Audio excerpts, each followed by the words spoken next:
Assalamualaikum warahmatullahi wabarakatuh. Di video kali ini, kami akan mempresentasikan makalah perencanaan karya tulis ilmiah, tugas Bahasa Indonesia dengan dosen pengampu Ibu Hernita Arifudin SPD MPD. Kami dari kelompok 4 beranggotakan 5 orang. Yang pertama, Andi Ayu Andira, Armelia, Muhammad Zulkifli, Rival Alfarisi Majid, dengan saya sendiri Rizky Anggreni. Perkenalkan, nama saya Andi Ayu Andira, NIM 10571115620, kelas AK20E, Prodi Akuntansi, Fakultas Ekonomi dan Bisnis di Universitas Muhammadiyah Makassar. Pertama-tama, puji syukur kita panjatkan kehadirat Allah Subhanahu wa Ta'ala karena masih memberikan kita nikmat kesempatan, nikmat kesehatan, sehingga bisa menyelesaikan tugas yang diberikan oleh Ibu pada pertemuan kali ini. Di mana pada pertemuan kali ini, kami dari kelompok 4 akan membahas mengenai tahapan pembuatan perencanaan karya tulis ilmiah. Tahapan-tahapan pembuatan perencanaan karya tulis ilmiah terbagi menjadi beberapa bagian. Yang pertama, tahap pra-penulisan, di mana menurut Minto Rahayu dalam buku Bahasa Indonesia, di perguruan tinggi tahap pra-penulisan merupakan tahap perencanaan atau persiapan menulis yang mencakup beberapa langkah, yakni yang pertama, menentukan topik atau judul, masalah, tujuan, dan kalimat tesis. Yang kedua, menyusun ragangan atau garis besar ide dan menyempurnakannya menjadi kerangka karangan lengkap setelah datanya lengkap. Yang ketiga, menetapkan landasan teoritis. Yang keempat, menetapkan sumber data atau primer, sekunder, dan cara mengumpulkannya. Yang kelima, menetapkan metode pembahasan. Yang keenam, menyusun daftar pustaka sementara. Dan yang terakhir, menjadwalkan pelaksanaannya. Yang kedua, penulisan. Penulisan pun terbagi menjadi beberapa bagian. Yang pertama, menulis keseluruhan naskah secara konseptual disertai kutipan atau data yang diperlukan. Yang kedua, penulisan tersebut mencakup bagian pelengkap pendahuluan seperti halaman judul, abstrak, kata pengantar, daftar isi, daftar gambar, dan daftar tabel. Yang terakhir, bagian naskah utama terdiri dari pendahuluan, bahasa utama, kesimpulan, dan saran. Yang ketiga, penyuntingan atau editing, di mana penyuntingan naskah, penyuntingan materi, dan penyuntingan bahasa. Dengan adanya tahap penyuntingan atau revisi, sebuah kesalahan atau kekurangan itu dapat diantisipasi dalam merencanakan sebuah karya tulis ilmiah. Supaya menghasilkan suatu karya tulis ilmiah yang baik dan sistematis, terdapat langkah-langkahnya. Langkah-langkahnya akan dijelaskan oleh saudari kita, yaitu Armelia. Dengan ini saya persilahkan. Terima kasih. Perkenalkan, nama saya Armelia dari kelas AK20E dengan NIM 10573111632, Prodi Akuntansi, Fakultas Ekonomi Bisnis di Universitas Muhammadiyah Makassar. Kami dari kelompok 4, saya akan membahas topik karangan adalah ide sentral yang berfungsi mengikat keseluruhan uraian deskripsi, penjelasan, dan seluruh pembuktian. Topik merupakan inti bahasa yang menjiwai seluruh karangan. Seluruh karangan harus mencerminkan topik tersebut. Fungsi topik karangan: A. Mengikat keseluruhan isi. B. Memudahkan pengembangan ide bagi penulis. C. Memberikan daya tarik dan mudah dimengerti bagi pembaca. Pemilihan topik untuk karangan ilmiah ada beberapa hal yang perlu dipertimbangkan. A. Bermanfaat untuk perkembangan ilmiah atau profesi penulis. B. Menarik untuk ditulis dan dibaca. C. Dikuasai dengan baik. D. Bersifat terbatas dalam artian tidak terlalu luas. E. Didukung data yang relevan. Nama saya Rifal Alfarid Cimajid, NIM 10573116520. Baik, saya ingin menjelaskan tentang judul karangan teori ilmiah. Judul karangan pada dasarnya adalah perincian atau jabaran topik, atau judul merupakan nama yang diberikan untuk bahasan atau karangan. Judul berfungsi sebagai slogan promosi untuk menarik minat pembaca dan sebagai gambaran isi karangan. Judul lebih spesifik dan sering menyiratkan permasalahan atau variabel yang akan dibahas. Adapun syarat-syarat judul yang baik, yang pertama yaitu sesuai dengan topik, yang kedua sesuai dengan isi karangan, yang ketiga berbentuk frasa bukan kalimat, yang keempat singkat, yang kelima jelas, dan yang keenam menarik minat pembaca. Adapun tujuan penulisannya yang akan dijelaskan oleh saudara kita Muhammad Zulkifli. Terima kasih. Selamat pagi, saya Muhammad Zulkifli dari kelompok 4 akan menjelaskan tentang tujuan penulisan.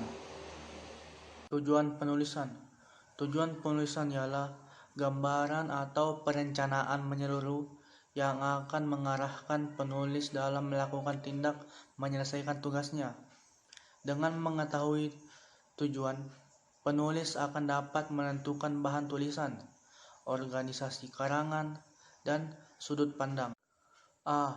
Tesis. Tesis adalah rumusan singkat yang mengandung tema dasar dari sebuah karangan bila ada sebuah tema karangan yang dominan. Tesis sama dengan sebuah kalimat utama dalam paragraf. Oleh sebab itu, tesis tidak diperkenankan lebih dari satu kalimat. Dengan kalimat tesis, penulis dapat menentukan bahan yang akan menjadi tulisan. Tesis digunakan jika penulis ingin mengembangkan gagasan yang berupa tema seluruh tulisan. Ciri-ciri tesis yang baik. 1. Berisi gabungan rumusan topik. 2. Penekanan topik sebagai suatu pengungkapan pikiran. 3. Pembatasan dan ketetapan rumusan. 4. Berupa kalimat lengkap, terdapat subjek dan predikat. 5. Menggunakan kata khusus dan denotatif. 6. Berupa pernyataan positif, bukan kalimat tanya, bukan kalimat seru, dan bukan kalimat negatif. 7. Dapat mengarahkan, mengembangkan, dan mengendalikan penulisan. 8. Dapat diukur dan dibuktikan kebenarannya. Kemudian materi kelima mengenai bahan penulisan. Yang dimaksud dengan bahan penulisan ialah semua informasi yang digunakan untuk mencapai tujuan penulisan. Informasi itu mungkin merupakan teori, contoh-contoh, rincian atau detail, perbandingan sejarah, kasus, fakta, sebab akibat, pengujian dan pembuktian, angka-angka, kutipan, gagasan, dan sebagainya. Kemudian, bahan penulisan dibagi ke dalam beberapa bagian. Yang pertama mengenai bahan pustaka. Bahan pustaka biasanya berasal dari buku-buku yang berhubungan baik dengan topik yang akan dibahas. Ada dua macam bahan pustaka. Yang pertama, bahan-bahan ini bersumber yang bersifat teori untuk mencari definisi atau terminologi dari bahan-bahan yang lain. Kemudian yang kedua adalah wawancara. Wawancara atau interview adalah salah satu cara mengumpulkan data dengan mengajukan pertanyaan kepada seseorang yang dianggap berkompeten atau berotoritas tentang yang ditulis. Wawancara biasanya digunakan untuk mendapatkan informasi secara lisan ataupun data. Alat bantu yang kita gunakan seperti alat perekam, semacam tape recorder, dan kamera video. Alat tersebut digunakan untuk memudahkan penyalinan dalam bentuk tulis. Kemudian yang ketiga, angket. Angket atau questionnaire adalah pertanyaan yang digunakan untuk menjaring pendapat atau opini orang tentang sesuatu. Jawaban pertanyaan sudah disediakan, responden tinggal melingkari atau menyelangnya. Kemudian materi kelima mengenai kerangka karangan. Kerangka karangan merupakan rencana penulisan yang mengandung ketentuan bagaimana kita menyusun karangan itu. Kerangka karangan merupakan rencana penulisan bersifat konseptual, menyeluruh, terarah, dan bersasaran bagi target pembacanya. Yang mempengaruhi kerangka karangan ini ialah tujuan dan bahan penulisan. Menyusun kerangka pada hakikatnya membagi topik ke dalam subtopik dan selanjutnya ke dalam sub-subtopik yang lebih kecil. Kemudian fungsi kerangka karangan.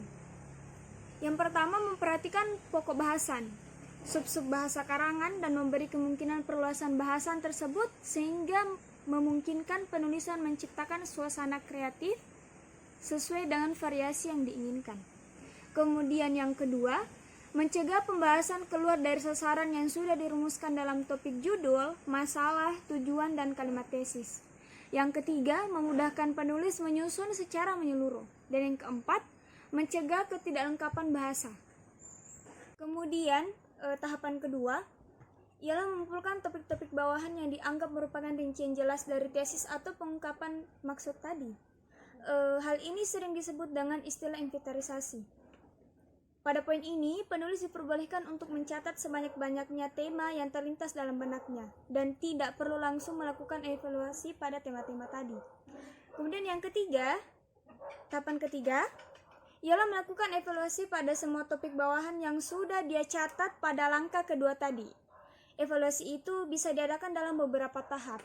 Jadi tahap yang pertama, kemudian kita beralih kepada manfaat kerangka karangan.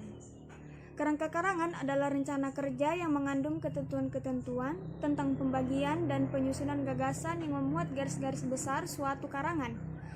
Adapun manfaatnya, yang pertama, memudahkan penyusunan kerangka secara teratur sehingga karangan menjadi lebih sistematis dan mencegah penulis dari sasaran yang sudah dirumuskan dalam topik atau judul. Kemudian manfaat yang kedua, memudahkan penempatan antara bagian karangan yang penting dan yang tidak penting. Kemudian yang ketiga, menghindari timbulnya pengulangan pembahasan. Yang keempat, membantu mengumpulkan data dan sumber-sumber yang diperlukan. Kemudian kita beralih ke bentuk kerangka karangan. Lazimnya kerangka kalimat terbentuk deklaratif atau berita yang lengkap untuk merumuskan setiap topik, subtopik, dan sub-subtopik seperti bawah ini. Yang pertama itu pendahuluan. Seperti pada umumnya, pendahuluan pasti ada latar belakang, perumusan masalah, tujuan penulisan, pembatasan masalah, metode pembahasan, sistematika penulisan. Kemudian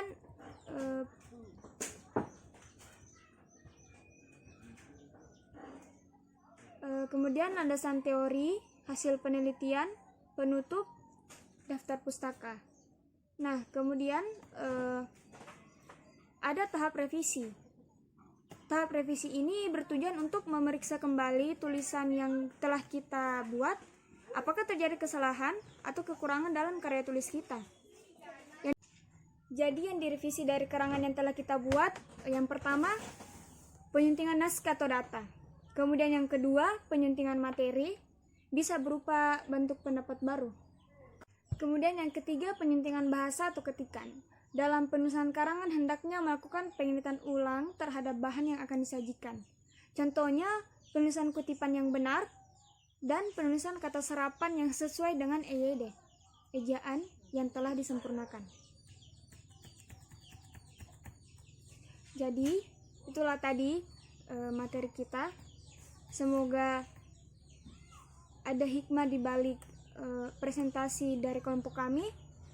Jika terjadi kesalahan, mohon dimaafkan. Wabillahi taufiq wal hidayah. Wassalamualaikum warahmatullahi wabarakatuh.